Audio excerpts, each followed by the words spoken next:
Okay,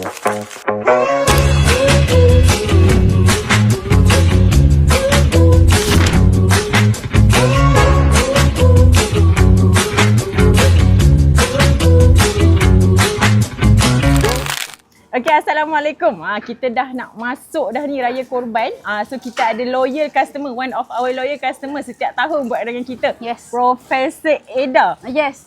Tanya dia sikit lah kan sebab banyak kali buat dengan kita. Okay, kenapa selalu buat dengan Collacator Farm ni? Okay, first because of Jamal lah. My ex-student, alumni UiTM. Second, kambing yang dibekalkan pada I, biri-biri yang dibekalkan tu memang berkualiti.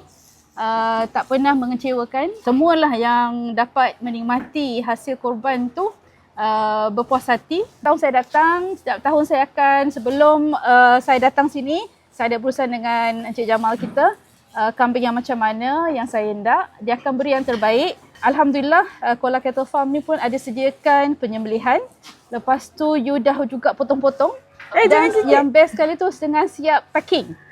Betul. Jadi yang sebelum tu I think 3 tahun lepas kot packing tu macam biasa je.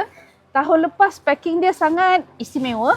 Jadi bila boleh saja jadi macam hadiah tau. Cenderung hati kepada orang-orang yang dapat tu pun happy lah, cantik. Ya, cantik dah dia punya. Mana-mana orang yang UiTM tu datang bukan sini. Bukan saja UiTM, mana-mana yang kenalan saya pun kan.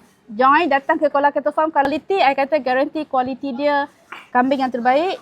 Dan kita dapat pun dah senang hatilah. Kalau kata nak yang hidup pun, dia orang hantar kan dengan lori hantar kan. Memang kena ada permit semua. Tapi I have no issue with the quality and so on. Okay, so Alhamdulillah sangat-sangat. So saya harap untuk tahun ni pun semuanya berjalan dengan lancar lah untuk korban tahun ni. Terima kasih sangat-sangat. Assalamualaikum. Waalaikumsalam.